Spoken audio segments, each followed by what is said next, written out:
Novos diálogos foram divulgados pelo Intercept Brasil na noite de ontem. As conversas mostram o envolvimento do ministro Luiz Fux com a Operação Lava Jato. Num dos trechos, o procurador Deltan Dallagnol conversa com o então juiz Sérgio Moro sobre o apoio que o ministro do Supremo Tribunal Federal dava à operação. Escreve Deltan: Caros, conversei com Fux mais uma vez hoje, reservado, é claro.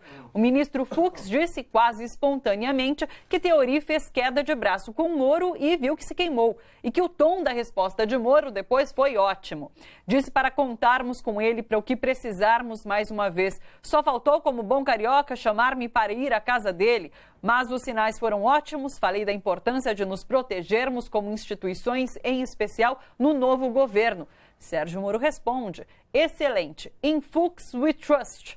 Traduzindo, em Fux nós confiamos. Após os vazamentos, o ministro do Supremo Tribunal Federal, Gilmar Mendes, criticou a postura do então juiz Sérgio Moro e procuradores da Lava Jato. Em entrevista à revista Época, Gilmar Mendes declarou, abre aspas, o chefe da Lava Jato não era ninguém mais, ninguém menos do que Moro. O Dallagnol, está provado, é um bobinho. Quem operava a Lava Jato era o Moro, fecha aspas. Pois é, para analisar o desenrolar das denúncias apresentadas pelo The Intercept, nós conversamos agora pela web com o jornalista Miguel do Rosário, do site O Cafezinho. Oi, Miguel, tudo bom? Olá, tudo bem? Tudo bom, bem-vindo mais uma vez aqui no Bom para Todos. E olha só, o Cafezinho trouxe hoje, Miguel, uma repercussão sobre a nota da Globo que circulou na internet após o Glenn denunciar as relações entre a emissora e a Lava Jato. E essa nota buscou, de alguma forma, questionar o caráter de Glenn, né? Conta ali uma historinha do que aconteceu e questiona um pouco do caráter do Glenn. Logo depois, o Glenn respondeu pelo Twitter, destacou a diferença com que a Globo e a imprensa, no geral, têm abordado esses vazamentos, alegando que a Globo tem focado apenas em um suposto ataque hacker. É uma guerra declarada o que está acontecendo? Eu diria que sim. O Glenn, ele já sugeriu que nas próximas revelações vão aparecer informações de que os procuradores e o Sérgio Moro, eles, de certa forma, combinavam também esses vazamentos com a Globo, né? Ou pelo menos o Glenn sugere isso. E uma análise do que aconteceu ao longo dos últimos anos, desde o início da Lava Jato, mostra um controle muito cuidadoso do Moro, da agenda política nacional. A Lava Jato, ela controlou a agenda política nacional durante 4, 5 anos. Isso ficou muito claro. A operação agora, só de Curitiba, já está na 61ª etapa, 61 operações, e as operações elas são lançadas em momentos particularmente sensíveis, né? Por exemplo, quando você analisa o processo político que leva ao impeachment da presidenta Dilma, você vê ali que em determinado momento começa a haver uma intensificação muito grande da Operação Lava Jato, de vazamentos para a grande imprensa. Hoje mesmo eu fiz um post no Cafezinho que mostra, por exemplo, que uma das conversas reveladas no Intercept fala sobre o vazamento de uma delação do Fernando Baiano, né? Esse vazamento ele tinha aparecido na véspera no Jornal Nacional. Isso aí foi no dia 15 de outubro de 2015. E no dia seguinte, todas as capas de jornalões mostravam uma delação do Fernando Baiano que falava de uma suposta propina de 2 milhões para a nora do Lula. Uma delação que nunca foi comprovada, tanto que se perdeu no processo. Ninguém mais falou depois dessa delação, ninguém mais falou em nora de Lula, ela não foi nem depois acusada de nada. Então você vê o tempo inteiro esse tipo de... E esse momento, em outubro, né, 15 de outubro, 16 de outubro de 2015, era o momento em que você tinha as forças políticas de oposição que desejavam o impeachment estavam se intensificando muito. Você tinha o processo político pelo impeachment se intensificava muito. E a Lava Jato, ela participou, ela foi protagonista nesse processo.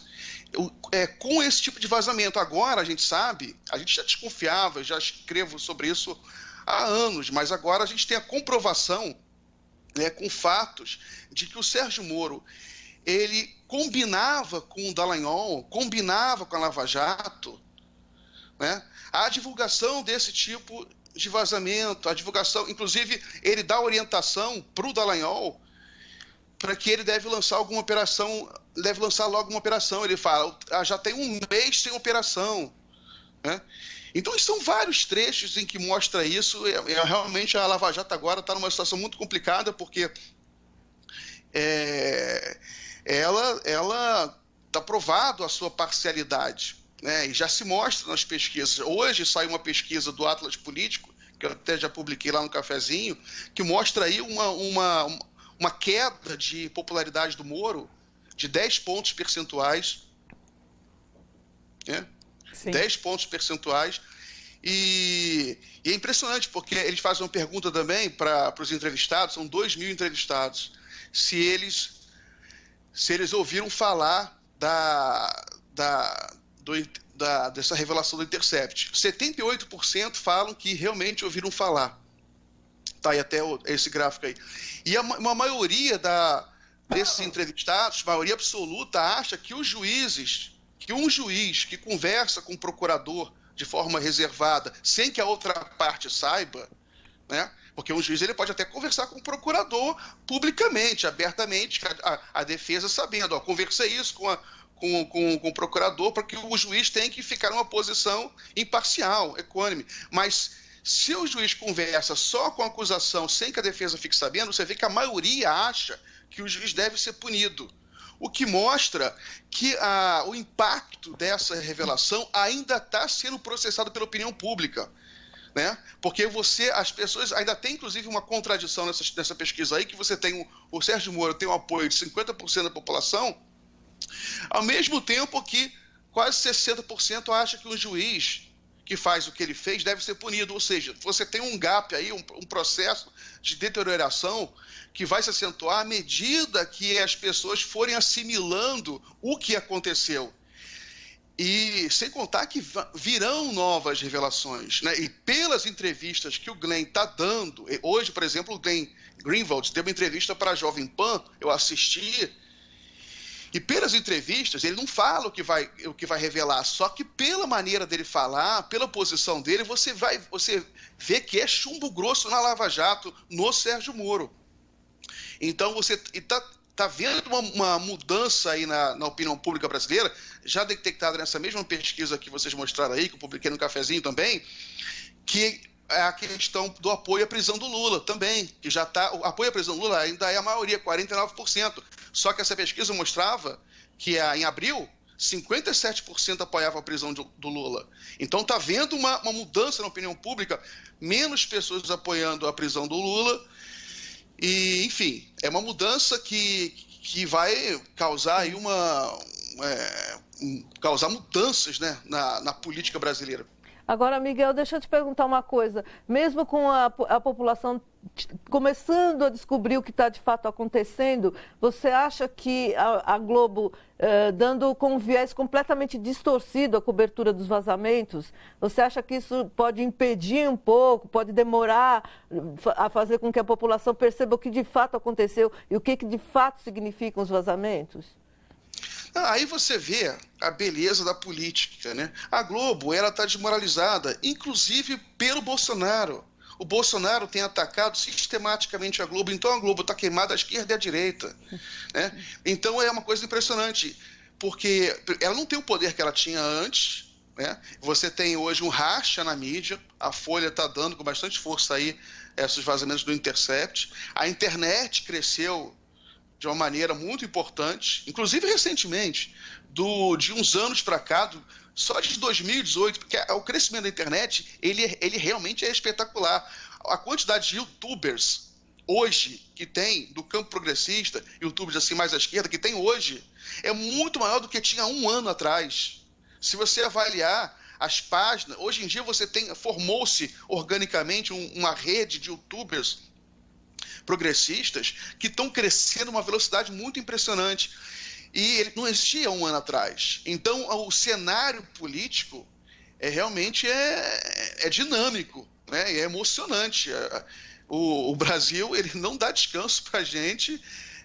Se você descansar um dia, no dia seguinte, tudo pode ser diferente. Ô Miguel, a gente estava até conversando hoje ali na redação e a gente conversou com o Renato Giannini, o ex-ministro, sobre as estratégias que o Glenn está usando para publicar essas reportagens, né? E ontem ele deu uma entrevista, na verdade, o editor executivo do Intercept deu uma entrevista para o Reinaldo Azevedo e hoje o Glenn esteve na Jovem Pan, que são veículos que têm um viés mais à direita. Como você analisa? Ele está tentando realmente ir para acessar um público, furar a bolha, acessar um público que talvez não tenha tanta intimidade com essa narrativa e, enfim, com o que está sendo colocado agora? Eu acho que o Glenn tá sendo estratégico, né? Ele está sendo muito estratégico. Ele já, na entrevista na Jovem Pan, ele falou que ele vai dar acesso à íntegra dos documentos a canais de televisão, a outros jornais, para não ficar só na mão do Intercept, para que esses outros canais possam avalizar também a autenticidade desses documentos, a autenticidade e a integralidade. Então, o Glenn, ele é advogado, jornalista norte-americano, foi ele que deu, né, as informações referentes ao Snowden, né, que são aqueles também, foi um dos maiores vazamentos da história, referentes a NSA, né? Então, você vê que uma pessoa capaz de enfrentar o maior órgão de inteligência, o mais poderoso, o mais perigoso do mundo, né, que é o NSA, ele realmente não tem medo do Bolsonaro, nem da Globo. Mas ele está jogando, ele sabe que é preciso trazer para apoiar a reportagem, apoiar a linha editorial do Intercept, trazer mais gente fora da bolha da esquerda, né? A estratégia de comunicação dele é muito inteligente nesse sentido, porque se você ficar numa bolha da esquerda, o pessoal vai falar, não, isso aí é coisa de petista que não gosta do Sérgio Moro, querem soltar o Lula. Aí a reportagem não dá tanto efeito. Ele está jogando de uma forma para furar essas bolhas todas, para mostrar que o material tem consistência, um material autêntico, e que se trata de uma coisa errada, muito errada, feita pelo Sérgio Moro e Dallagnol. Olha só, você que curte a TVT e quer contribuir com a gente, se inscreva no nosso canal do YouTube, /Rede TVT, e torne-se membro. Assim você participa da construção desse canal público e aberto. A gente agradece.